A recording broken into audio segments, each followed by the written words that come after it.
नमस्ते विद्यार्थियों। आज के इस टॉपिक में हम भारतीय राष्ट्रपति की आपातकालीन शक्तियों का अध्ययन करेंगे। विद्यार्थियों, इससे पहले वाले टॉपिक में हमने भारतीय राष्ट्रपति की सामान्यकालीन शक्तियों का अध्ययन किया था। उन शक्तियों के अंतर्गत हमने राष्ट्रपति की कार्यपालिका शक्तियाँ, विधायी शक्तियाँ, न्यायिक शक्तियाँ और वित्तीय शक्तियों का अध्ययन किया था। ये टॉपिक आपकी पाठ्य पुस्तक के भाग ब में इकाई 2 के अंतर्गत है और इसमें हम राष्ट्रपति की 3 प्रकार की आपातकालीन शक्तियों का उल्लेख करेंगे। ये आपातकालीन शक्तियाँ हमारे संविधान में भाग 18 के अंदर उल्लेखित है, अर्थात इन शक्तियों का उल्लेख संविधान के भाग 18 में किया गया है। आपको पता है कि संविधान कुल 22 भागों में बंटा हुआ है, जिसमें 18वें भाग में आपातकालीन उपबंध है और इस भाग में अनुच्छेद 352 से 360 तक इन शक्तियों का वर्णन किया गया है। राष्ट्रपति महोदय को 3 प्रकार की आपातकाल शक्तियां दी गई हैं। पहली है राष्ट्रीय आपातकाल, जिसका उल्लेख अनुच्छेद 352 में किया गया है। यह किस स्थिति में लगाया जाता है? युद्ध, बाहरी आक्रमण या आंतरिक अशांति के कारण भारत या उसके राज्य क्षेत्र के किसी भी भाग की सुरक्षा संकट में होने पर, अर्थात किसी देश से युद्ध चल रहा हो या युद्ध होने की आशंका हो, बाहर से किसी अन्य देश का आक्रमण हो गया हो और या भारत के किसी राज्य क्षेत्र में आंतरिक अशांति हो, उस स्थिति के कारण इस राष्ट्रीय आपातकाल को अनुच्छेद 352 के तहत राष्ट्रपति के द्वारा देश में लगाया जाता है। विद्यार्थियों, 44वें संविधान संशोधन 1978 में एक परिवर्तन किया गया है और परिवर्तन ये किया गया है कि आंतरिक अशांति शब्द को हटा दिया गया है और उसके स्थान पर सशस्त्र विद्रोह शब्द को जोड़ा गया है। सशस्त्र यानी शस्त्रों सहित अगर विद्रोह होता है, आक्रमण होता है भारत के अंदर, तो उस स्थिति में राष्ट्रीय आपातकाल लगाया जाता है, युद्ध, बाहरी आक्रमण और सशस्त्र विद्रोह के आधार पर। अब तक इस अनुच्छेद का प्रयोग करते हुए 3 बार आपातकाल लगाया गया है। पहला 1962 में जब भारत पर चीन का आक्रमण हुआ, 1971 में जब भारत पर पाकिस्तान का आक्रमण हुआ और 1975 में जब आंतरिक अशांति के आधार पर श्रीमती इंदिरा गांधी के कार्यकाल में आपातकाल लगाया गया। तो इस प्रकार राष्ट्रीय आपातकाल अब तक 3 बार लग चुका है। विद्यार्थियों, राष्ट्रपति के द्वारा आपातकाल लगाने की यह प्रक्रिया संवैधानिक है। इसका मतलब है कि राष्ट्रपति स्वयं इन शक्तियों का प्रयोग नहीं करते हैं, प्रधानमंत्री और मंत्रिपरिषद की सिफारिश के आधार पर आपातकाल लगाते हैं। इसका मतलब ये हुआ कि आपातकाल लगाने की वास्तविक शक्तियाँ प्रधानमंत्री और उसकी मंत्रिपरिषद में है और संविधान ने इन शक्तियों को राष्ट्रपति को प्रदान की है। दूसरी आपातकालीन शक्ति है राष्ट्रपति शासन, जिसका अर्थ है कि राज्यों में संवैधानिक तंत्र विफल हो गया है। उस स्थिति में अनुच्छेद 356 के तहत राष्ट्रपति शासन लगाया जाता है।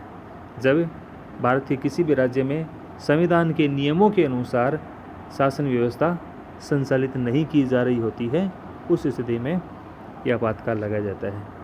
और ये किस स्थिति में लगता है कि राष्ट्रपति को उस राज्य के राज्यपाल या अन्य किसी माध्यम से पता चलता है, ज्ञात होता है कि उस राज्य का शासन संविधान के उपबंधों के आधार पर नहीं चलाया जा रहा है, अर्थात संविधान के नियमों के आधार पर उस राज्य की शासन व्यवस्था नहीं चल रही है, तो राष्ट्रपति उस राज्य की मंत्रिपरिषद को बर्खास्त कर देता है और शासन, उस राज्य का शासन राष्ट्रपति के अंतर्गत आ जाता है। ऐसी घोषणा 2 माह के भीतर संसद के समक्ष रखना जरूरी होता है।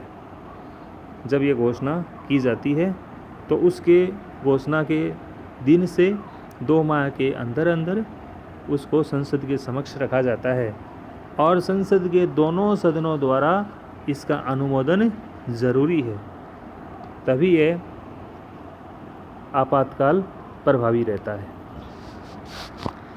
किसी राज्य में राष्ट्रपति शासन 1 वर्ष से अधिक अवधि के लिए तभी जारी रहता है। कितनी अवधि के लिए? किसी भी राज्य में 1 वर्ष से ज़्यादा अवधि के लिए तभी जारी रह सकता है जब अनुच्छेद 352 अर्थात राष्ट्रीय आपातकाल के तहत पूरे भारत में या उस राज्य में पहले से आपातकाल लगा हुआ हो। इसका मतलब यह हुआ कि अनुच्छेद 352 के तहत राष्ट्रीय आपातकाल चल रहा हो, उस स्थिति में ये राष्ट्रपति शासन 1 वर्ष से अधिक अवधि के लिए जारी रह सकता है। किसी भी परिस्थिति में 3 वर्ष से अधिक समय तक राष्ट्रपति शासन नहीं रह सकता, चाहे राष्ट्रीय आपातकाल लग रहा हो, चाहे राष्ट्रपति शासन अनुच्छेद 356 के तहत, लेकिन 3 वर्ष से ज़्यादा समय तक राष्ट्रपति शासन उस राज्य में नहीं रह सकता है। इस अनुच्छेद का उपयोग राजनीतिक आधार पर दुरुपयोग किया जाता है। इस अनुच्छेद को राजनीतिक आधार पर दुरुपयोग किया जाता रहा है काफ़ी समय से। केंद्र सरकारें राज्यों की विरोधी पार्टियों की सरकारों को बर्खास्त करने का प्रयास करती रहती है। इसका मतलब ये हुआ कि केंद्र में एक पार्टी की सरकार है और राज्यों में दूसरी पार्टी की सरकार है, तो केंद्र सरकारें उस पार्टी को या उस पार्टी की सरकार को गिराने के लिए, बर्खास्त करने के लिए और इस प्रकार का प्रयास करती रहती है। समय समय पर देश के सर्वोच्च न्यायालय ने, न्यायपालिका ने इसको असंवैधानिक करार दिया है जब किसी सरकार द्वारा, केंद्र सरकार द्वारा द्वेष भावना के आधार पर और उस राज्य की मंत्रिपरिषद को जब बर्खास्त करवाया जाता है राष्ट्रपति द्वारा शासन लगाकर, तो इसको कई बार असंवैधानिक घोषित करके राष्ट्रपति शासन को रद्द किया है। वित्तीय आपातकाल, राष्ट्रपति की तीसरी आपातकालीन शक्ति क्या है? वित्तीय आपातकाल, और इसका उल्लेख हमारे संविधान में अनुच्छेद 360 में किया गया है। यह किस स्थिति में लगता है?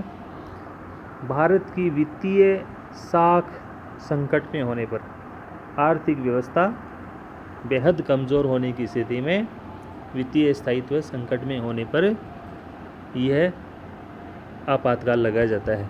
और ऐसी घोषणा 2 माह के भीतर, 2 महीने के अंदर अंदर संसद से अनुमोदन होनी ज़रूरी होती है। और सभी अधिकारियों, इस आपातकाल में क्या होता है? जितने भी अधिकारी हैं भारत सरकार के, उनके वेतन में कटौती की जा सकती है और इस कटौती में न्यायाधीश का वेतन भी शामिल है, अर्थात न्यायपालिका के सदस्यों के वेतन में भी कटौती की जा सकती है। अभी तक इस प्रकार का आपातकाल अर्थात वित्तीय आपातकाल एक बार भी नहीं लगा है। और संवैधानिक प्रावधानों और परंपराओं के कारण राष्ट्रपति इन शक्तियों का प्रयोग, जैसा कि हम पहले पढ़ चुके हैं इस बारे में, कि इन शक्तियों का प्रयोग राष्ट्रपति प्रधानमंत्री और मंत्रिपरिषद की सिफारिश पर ही कर सकता है। स्वयं संवैधानिक प्रमुख है, लेकिन व्यवहार में इन शक्तियों का प्रयोग प्रधानमंत्री और उसकी मंत्रिपरिषद करती है। तो विद्यार्थियों, आपको ये टॉपिक कैसा लगा? आप इसको अच्छी तरह से पढ़ेंगे और मेरे YouTube चैनल को आप सब्सक्राइब करेंगे। धन्यवाद।